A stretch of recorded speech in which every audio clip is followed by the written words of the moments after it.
교회 오신 모두를 예수님의 이름으로 환영합니다. 진짜로요. 여러분 교회 잘 오셨습니다. 오늘 찬송가는 저번 주에 이어서 393장 그리고 194장인데요. 제가 7월에 갑자기 그 영적인 전쟁에서 여러분들에게 말씀을 나누기 시작했습니다. 여러분 영적인 전쟁을 하고 계십니까? 세상은 놀이터가 아니에요. 전쟁터입니다. 저를 한번 따라서 같이 한번 해볼까요? 세상은 놀이터가 아니다. 놀면 안 된다. 여러분 전쟁터입니다. 지금도 끊임없이 전쟁이 일어나죠. 근데 혹시 여러분 하나님 은혜를 잘못 오해하셔서 여러분 전쟁터에서 놀고 계시지 않습니까? 큰일 납니다. 우리는 어떻게 보면 하나님의 은혜라고 생각해서 이 전쟁터에서 놀고 있을 때도 있습니다. 에베소서 6장 12절에 보니까 우리의 씨름은 혈과 육을 상대하는 것이 아니요 통치자들과 권세들과 이 어둠의 세상 주관자들과 하늘에 있는 악한 영들을 상대함이라. 여러분 악한 영들을 상대하고 계십니까? 야고보서 4장 7절에 보니까 마귀를 대적하라. 여러분 마귀를 대적하고 계십니까? 그래야만 너희를 피하리라. 전쟁터에서 여러분 멋지게 싸워야 할 것입니다. 오늘 성경 본문은 누가복음 23장 42절에서 43절까지 되겠습니다. 여러분 가지고 있는 성경으로 같이 우리 42절, 43절 같이 봉독하겠습니다. 시작. 이르되 예수여 당신의 나라에 임하실 때 나를 기억하소서 하니 예수께서 이르시되 내가 진실로 내게 이르노니 오늘 내가 나와 함께 낙원에 있으리라 하시니라. 아멘. 저는 성경 전체를 좋아하지만 특히 오늘 이 본문은 언제나 읽을 때마다 어떤 그 깊은 감동이 있습니다. 오늘 설교 제목은 낙원에 들어간 죄수입니다. 낙원에 들어간 죄수. 12년간 혈루병으로 고생했던 여인 이야기가 있습니다. 제가 금요일 날 이 이야기가 굉장히 와닿았는데요. 12년 동안 할 수 있는 것은 다 했을 것입니다. 얼마나 열심히 노력했을까요? 성경의 기록에 보면 그는 모든 걸 다 했어요. 그러나 조금도 나아지지 않았습니다. 조금도 나아지지 않았어요. 돈만 썼죠. 성도는 혹시 오랫동안 노력했지만 나아지지 않았던 병이 있습니까? 오랫동안 노력했는데 달라지지 않는 삶이 계신가요? 오랫동안 남편을 기도했는데 여러분 구원받을 조짐이 보이지 않습니까? 이제는 새 힘으로 하십시오. 헌힘이 아니라 이제는 여러분 새 힘이 필요합니다. 이사야 40장 31절 오직 여호와를 앙망하는 자는 새 힘을 얻으리니. 저 하나님 말씀이 아니에요. 금요일날 어차피 이제 저도 이제 성경 읽고 신앙생활 하지만 언제나 감동이 있는 건 아니잖아요. 언제나 감동이 있는 건 아닌데 금요일날 저의 고민은 이거였어요. 코로나 걸리면 어떡하지? 참 쓸데없는 고민이죠. 근데 굉장히 현실적이죠, 저한테. 왜냐하면 제가 코로나 걸리면 저는 물론 여러분들한테 선언했던 것처럼 저는 코로나 걸려도 설교합니다. 네. 코로나 걸려도 설교할 거예요. 그러나 걸리면 안 되잖아요. 그래서 그 걱정을 하고 있는데 갑자기 이사야 40장 31절 말씀이 막 저에게 굉장한 힘이 되었어요. 오늘 여호와를 앙망하는 자는 새 힘을 얻으리니 독수리가 날개치며 올라감 같을 것이요 다른 박질하여도 곤비하지 아니하겠고 걸어가도 피곤하지 아니하리로다. 여러분 여태까지 잘 안 될 수 있어요. 오랫동안 우울증으로 고생하셨을 수도 있고 오랫동안 어떤 그런 심적인 고통. 솔직히 말해서 누구나 다 우울증이 있다고 생각합니다. 우울증 없는 분 계신가요? 언제나 기쁘시나요? 저는 개인적으로 성격적으로 혼자 있는 걸 좋아해요.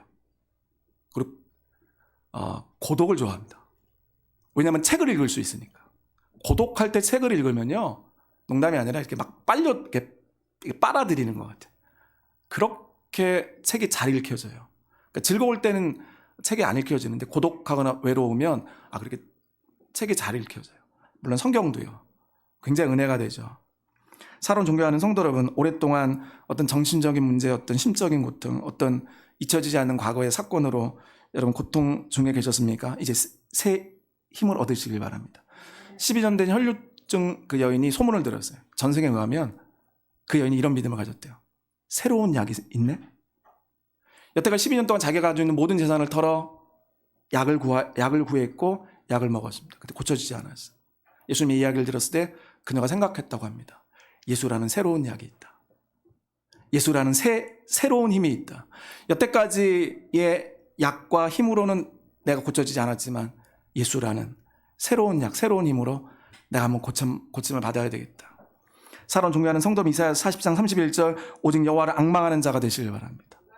오직 여호와를 앙망할 때 새 힘을 얻게 될 것입니다. 여호와를 앙망하다라는 것은 쉽게 설명하면 하나님께 소망을 두는 거예요. 여러분, 하나님께 소망을 두고 새 힘을 얻어 우울증을 치료받으시길 주님의 이름으로 부탁을 드립니다. 그리고 어떤 마음의 상처들이요. 제가 누구를 특정해서 얘기하는 거, 혹시 여러분 특정인이 있다 해도 오해하지 마시고, 혹시 여러분 부모님 때문에 스트레스 받고 계신 분 있다면 이제 거기서 여러분 좀 자유해지셔야 돼요. 50이 넘고 환갑이 되어도 여러분 그 부모님 탓하는 분도 있을 수 있어요. 그러나 이제 사랑 존경하는 성도 여러분, 이제 해방되시길 바랍니다. 그 오래전에 헤어진 남자 탓 이제 하지 마시길 바랍니다. 다 지나간 거예요. 그 남자는 어차피 내 남자 아니었어요.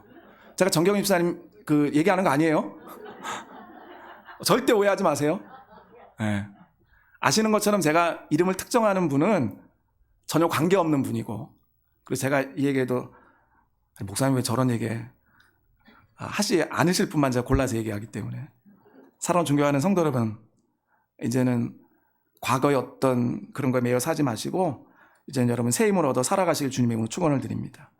오늘의 본문은 예수님이 십자가에서 죽으실 때 얘기예요. 그러니까 굉장히 슬픈 얘기예요. 음악은 마이너의 음악이 깔릴 겁니다. 누가복음 23장 32절에 보니까 또 다른 두 행악자도 사형을 받게 되어 예수와 함께 끌려가니라.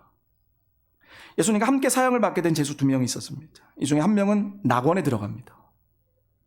어떻게 죄수가 낙원에 들어갈 수 있을까요? 낙원은 천국이죠. 두 명의 죄수 중 누가 낙원에 들어갔을까요? 왜 나머지 한 명은 낙원에 못 들어갔을까요? 오늘 이 이야기를 같이 한번 해보려고 합니다. 나는 들어가는 사람일까요? 못 들어가는 사람일까요?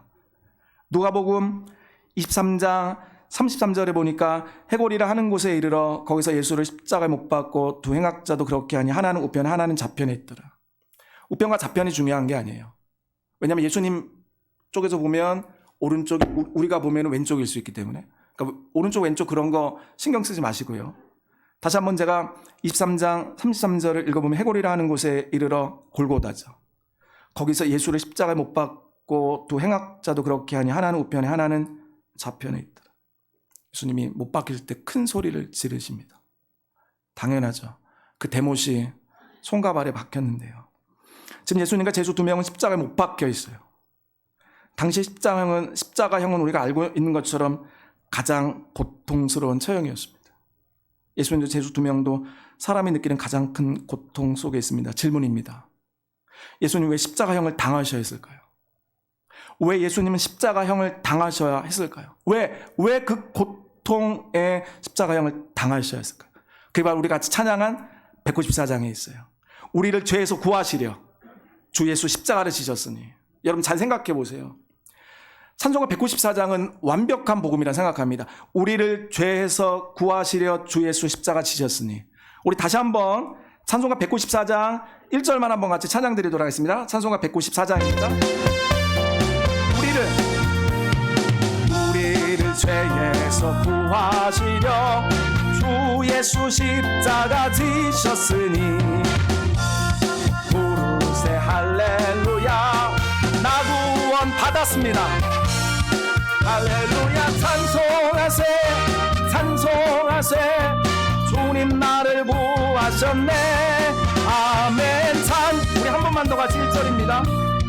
이세스 모션 한 비지만 우리를 죄에서 구하시려 우리를 죄에서 구하시려 주 예수 십자가 지셨으니 기쁘게 부르세 할렐루야 나 구원 얻었네 찬송하세 찬송하세 주님 나를 구하셨네 아멘 찬송하세 찬송하세 주가 구원하셨네 아멘. 제가 원래 이 찬양 굉장히 좋아하는데 옛날에는요 우리를 죄에서 구하시려 주 예수 십자가 지셨으니 기쁘게 부르세. 어느 날 복음을 깨닫고 나서 기쁘게 부를 수 없는 찬양이 되더라고요. 얼마나 힘드셨을까. 그 전에 뭣도 모르고 이 찬양 굉장히 기쁘게 불렀거든요. 근데 어느 날 복음을 깨닫게 되니까 세상에 이게 슬픈 내용이더라고요. 그때 깨달았어요. 주님이 죽으심으로 나에게 기쁨을 주셨구나. 그럼 가사를 다시 한번 194장 한번 볼까요? 우리를 죄에서 구하시려 주 예수 십자가 지셨어. 우리 빠른 템포로 찬양하죠. 기쁘게 부르세 할렐루야. 나 구원 얻었네. 나 구원 얻은 것은 기쁜 얘기죠. 근데 그분이 십자가 지셨잖아요. 여러분, 예수님 왜 십자가형을 당하셨을까요? 우리를 죄에서 구하시려. 나의 죄를 용서하기 위해서 예수님이 변호사를 고용해 주신 게 아니에요. 제가 한번 이런 일이 있었어요. 이건 어디까지 사담이니까 여러분 기억하지 마시고, 제가 제 나름대로 이렇게 격투기도 하고 운동도 해서 옛날에 바이트로 그 보디가드를 한 적이 있어요. 근데 보디가드 그냥 제 사담입니다. 보디가드를 하면 이제 어떤 하다가 좀 이렇게 실수할 일이 있어요. 그럼 이제 경찰서 갈 일도 있거든요. 그때 이제 나랑 친한 분이 걱정하지 마. 내가 언제나 변호사를 고용해 줄게. 한국 최고의 변호사를 고용해 줄게. 여러분, 예수님이 우리의 실수를, 우리의 폭력을, 우리의 잘못을 변호사를 고용해 주신 게 아니에요. 걱정하지 마. 내가 벌금 내줄게. 아니요. 그분이 십자가를 지셨습니다. 그분이 우리에게 생명을 주셨습니다. 우리는 이것을 복음이라고 우린 받아들입니다. 사도 바울 말하기를 복음은 예수님의 십자가와 예수님의 부활입니다. 여러분, 이 복음을 가지고 한 주간도 살아가시길 주님의 이름으로 축원을 드립니다. 우리 자녀가 만약에 잘못하고 실수할 때 우리는 재산을 털어서라도 변호사를 고용하죠. 근데 예수님은 변호사를 고용하신 게 아니라 그분이 직접 희생의 어린 양이 되어 주셨습니다. 찬송가 194장 1절 우리를 죄에서 구하시려 주 예수 십자가 지셨으니. 십자가에 달린 죄수 2명 중 한 명이 먼저 예수님께 자신을 구원하라고 말합니다. 이 사람이 낙원에 들어간 한 명일까요?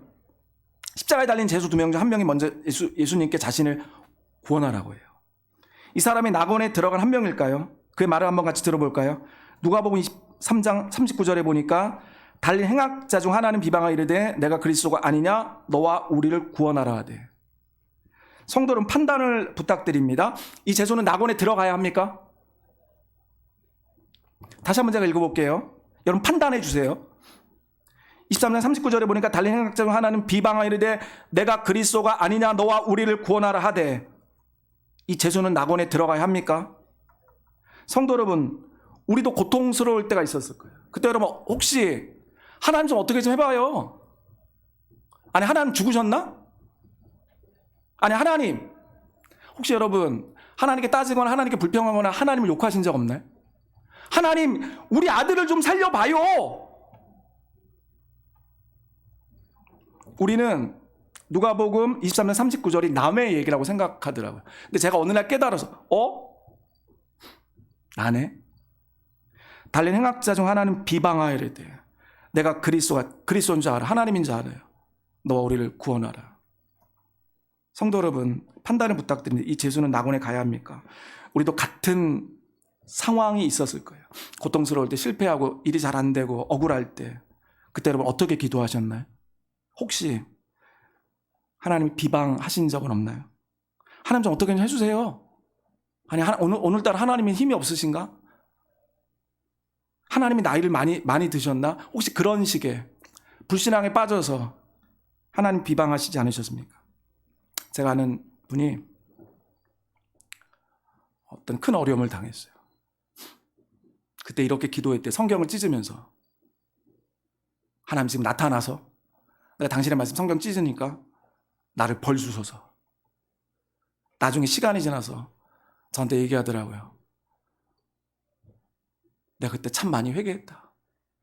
일부러 나를 안 도와주는 하나님에 대한 어떤 그런 섭섭함에 성경을 찢으면서 하나님은 나타나서 그냥 나를 그냥 벌 주셔서 그냥 나를 그냥 죽이세요.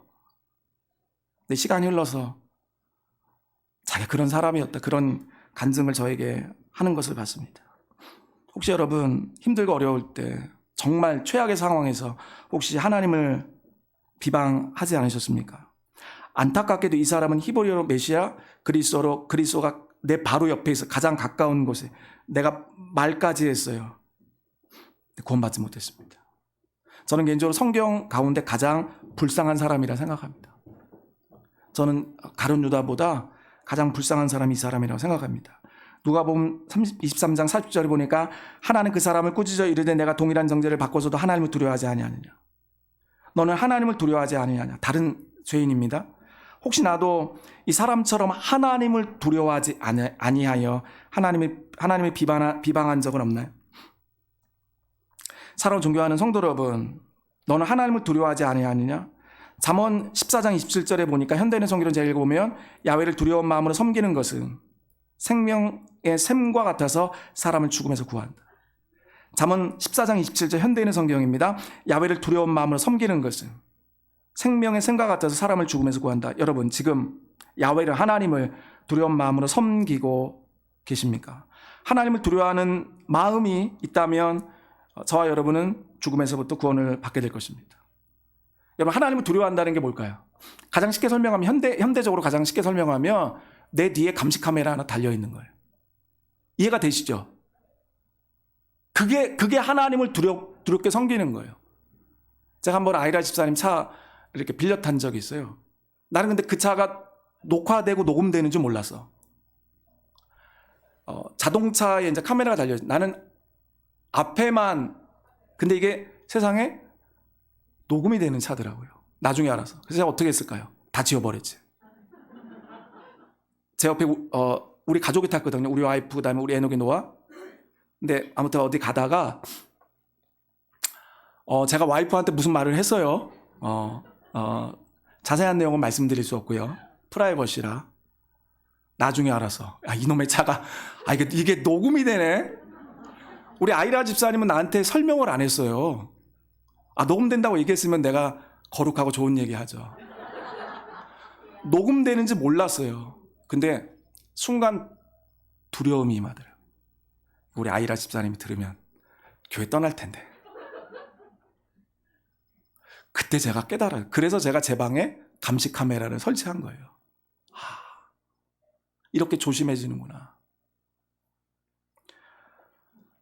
하나님이 내 뒤에 계신 거예요. 물론 하나님은 내 앞에도 계시죠. 하나님은 다 나를 보고 계세요. 그러니까 두려워지더라고요. 그러니까 말도 조심하고요. 그리고 생각하는 것도 하나님이 다 보고 계시니까 굉장히 조심해졌습니다. 여러분 하나님을 두려워하는 마음, 그 마음이 그냥 형식적이거나 어떤 가식적인 게 아니라 어떤 그분의 임재를 느끼는, 그분이 다 나를 보고 계시고 그분이 내가 하는 모든, 우리는 이 착각에서 벗어나야 돼. 하나님은 나의 기도만 들으시는 게 아니에요. 나의 욕도 들으시죠. 내가 하는 모든 말을, 즉 그분은 기도로 들으십니다. 십자가에 달려 고통 중에서 하나님을 두려워하는 제수는 말합니다. 누가복음 23장 41절 현대인의 성경 보니까 우리는 죄를 지었기 때문에 이런 벌을 받아도 싸지만 이분은 잘못한 것이 아무것도 없다. 많은 사람들이 낙원에 간 제수가 뭐 독립운동이나 인권운동이나 아니요. 민주화운동 그런 거 한 거 아니에요.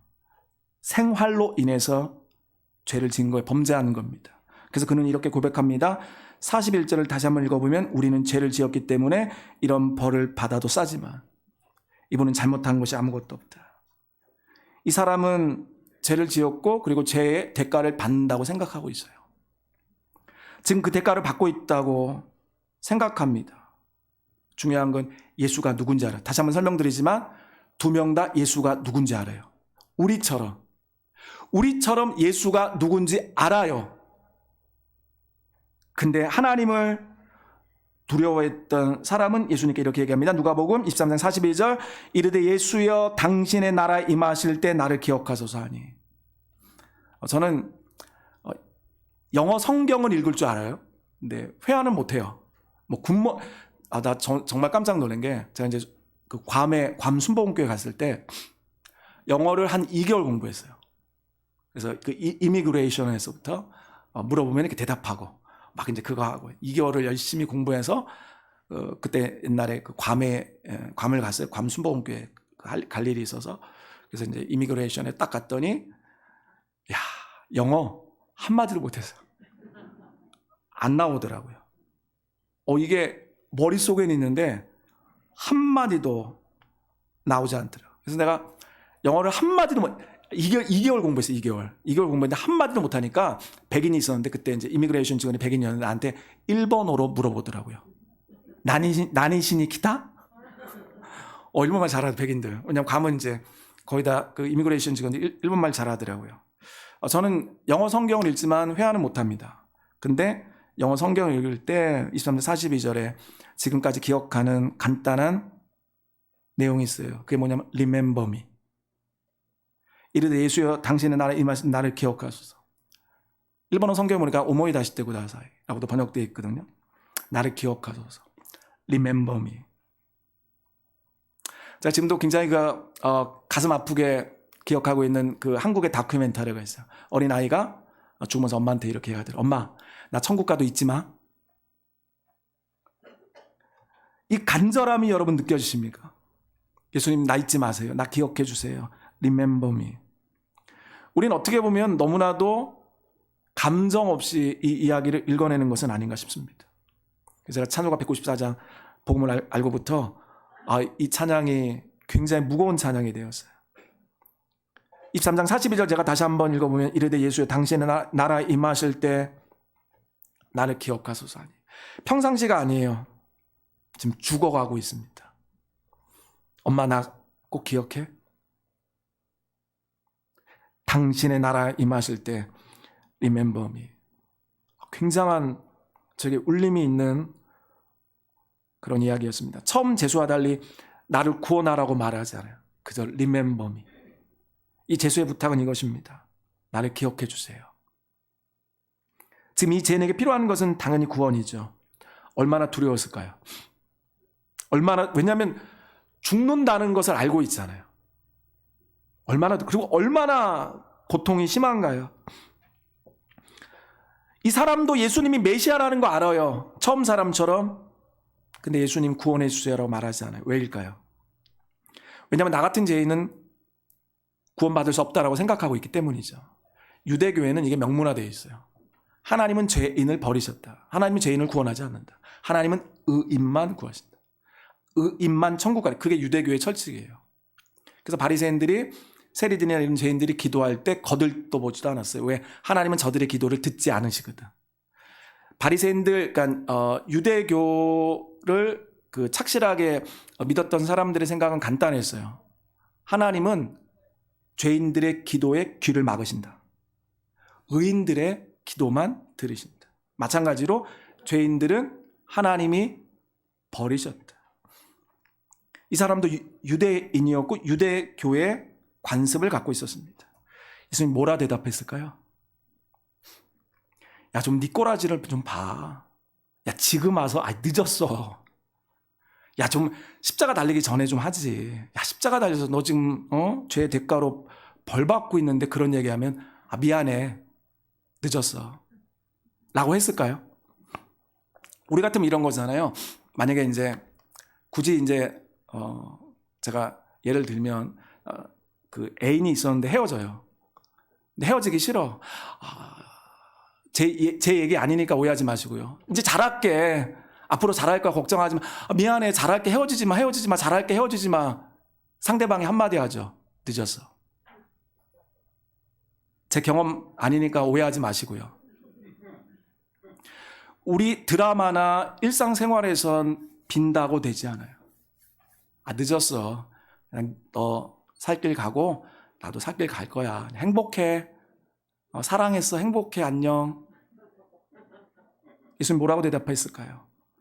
누가복음 23장 43절에 보니까 예수께서 이르시되 내가 진실로 내게 이르노니 오늘 내가 나와 함께 낙원에 있으리라 하신다. 대단하지 않나요? 세상에 지금 예수님도 지금 힘들잖아요. 야, 나도 힘든데 그냥 너는 네 살 길 가. 아니라 그분이 죽어가면서까지 그 고통 가운데서 이렇게 얘기합니다. 내가 진실로 내게 이르노니 오늘 내가 나와 함께 낙원에 있으리라. 예수님 자신의 이름을 기억해달라는 사형수에게 무엇을 약속하셨습니까? 구원이요. 그는 말하고 싶었으나 말하지 못했어요. 그 단어. 그러나 그에게 간절히 필요했던 그 구원이요. 그 구원을 예수님께서 사형수에게 약속하셨습니다. 성도 여러분, 우리도 말하고 싶으나 말하지 못하는 이야기들이 있어요. 어떤 과거의 상처 때문에, 어떤 죄 때문에. 근데 이제 말하셔도 됩니다. 그리고 그분은 말 안 하셔도 나에게 필요한 것을 공급해 주실 것을 믿습니다. 십자가에서 회개한 사형수는 나 같은 죄인은 천국에 갈 수 없어.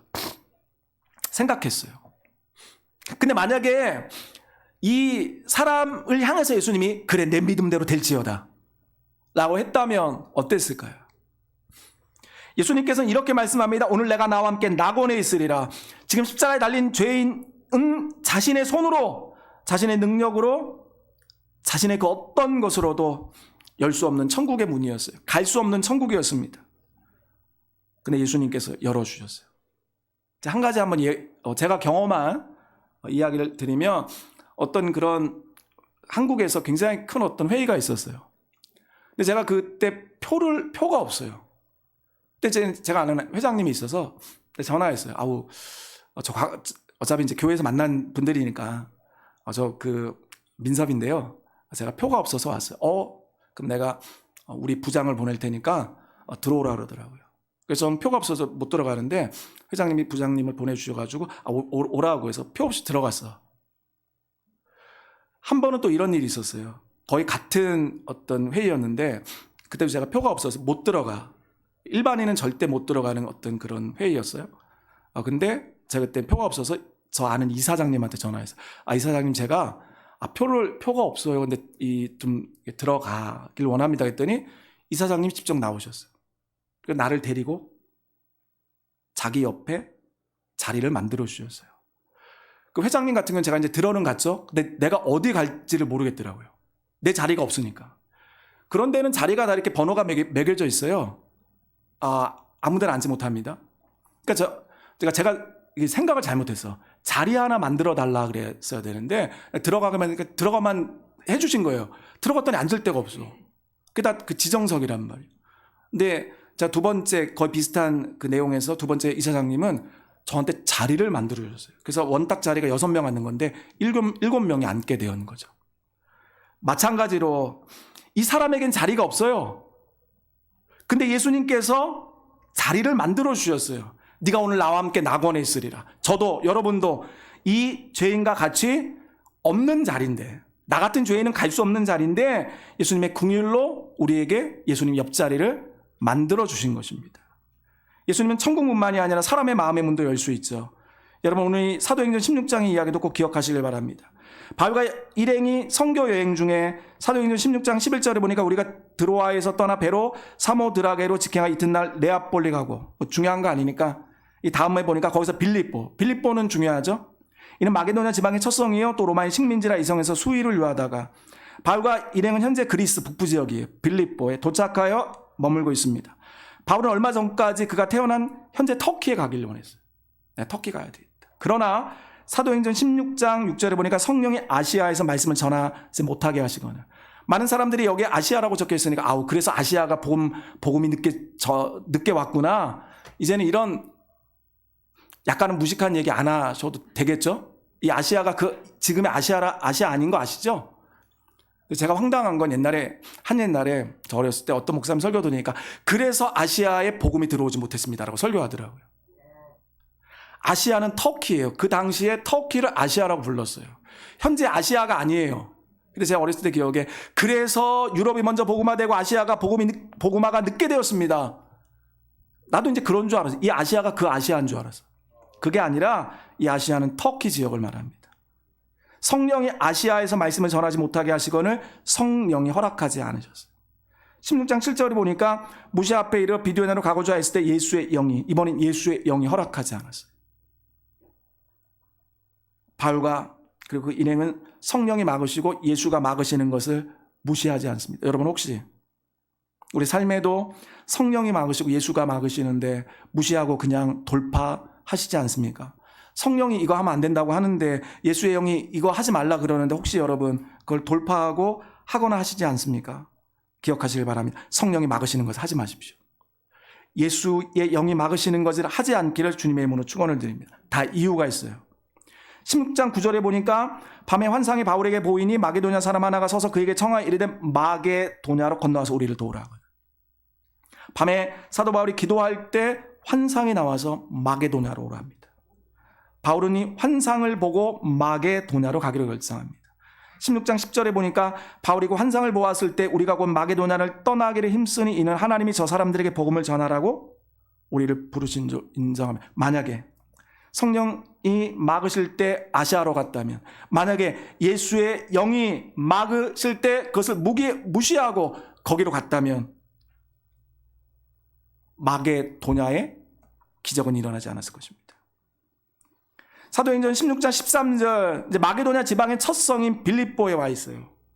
그 환상을 보고 성령의 인도하심 대로 감동으로 빌립보에 갔습니다. 사도행전 16장 13절에 보니까 안식일에 우리가 기도할 것이 있을까 문 밖 강가에 나가 거기 앉아서 모인 여자들에게 말하는데 바울과 일행이 기도하러 모인 여자들에게 성경을 가르치기 시작합니다. 다시 한번요. 만약에 성령이 금하시는 것을 무시하고 갔다면, 예수의 영이 금하는 것을 무시하고 그냥 갔다면 이 이야기는 적혀지지 않았겠죠. 16장 14절 그 유명한 이야기입니다. 두아디라시에 있는 자제국감 장사로서 하나님을 섬기는 루디아, 그 유명한 루디아요. 루디아라 하는 한 여자가 말을 듣고 있을 때 주께서 그 마음을 열어 바울의 말을 따르게 하신지라. 저는 개인적으로 설교하기 전에 16장 14절의 말씀을 붙잡고 기도합니다. 하나님, 오늘도 우리 모든 성도님들 마음 문 열어주소서. 여러분 남편을 왜 기도하십니까? 이렇게 기도하시길 바랍니다. 하나님, 우리 남편 마음 문 열어주세요. 많은 사람들이 이제 교회 전도하러 오죠. 내가 이제 교회 데리고 왔으니까 이제 교회 책임이야. 하나님이 알아서 하시겠지가 아니라, 여러분 꼭 교회 누구를 전도하고 데리고 오셨다면 여러분 꼭 16장 14절, 사도행전 16장 14절의 말씀 붙잡고 기도하시고, 하나님, 우리 남편 마음 열어주셔서 하나님 말씀을 듣게 하소서. 사도행전 16장 15절에 보니까 그와 그 집이 다 세례를 받고, 우리 주님께서 마음의 문을 열어주셨을 때 루디아의 마음의 문이 열리고, 그 다음에 가족들의 마음의 문이 열려 다 기독교인이 되었습니다. 루디아는 우리가 알고 있는 것처럼 유럽의 첫 신자가 되죠. 그리고 이후 약 300년 후 유럽의 모든 나라에 복음이 전파되기 시작합니다. 만약에 성령이 막으실 때, 예수의 영이 막으실 때 사도 바울과 그 일행이 그걸 무시하고 돌파하고 아시아로 갔다면 이 역사는 일어나지 않았겠죠. 만약에 그걸 무시하고 바울이 갔다면 바울은 실패하고 그리고 거기서 죽었을 겁니다.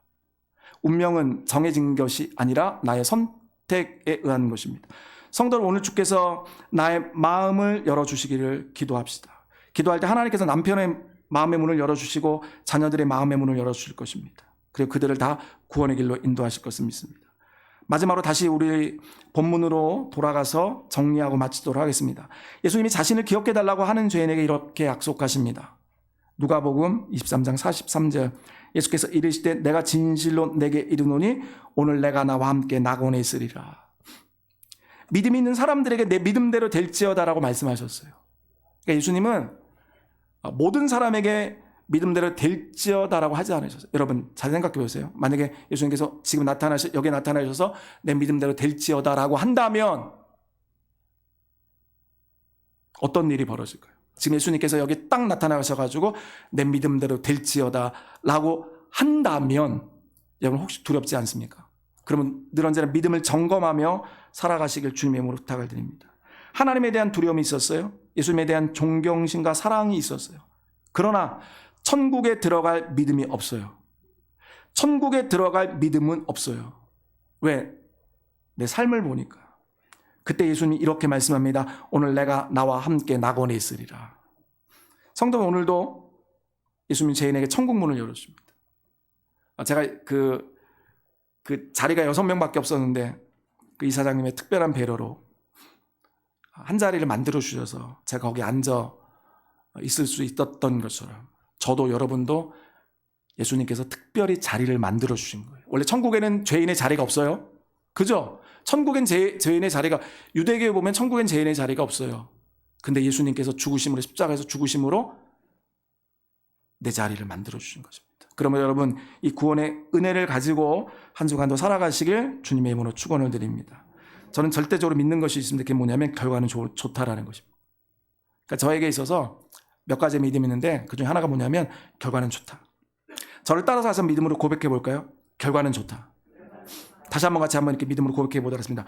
결과는 좋을 겁니다.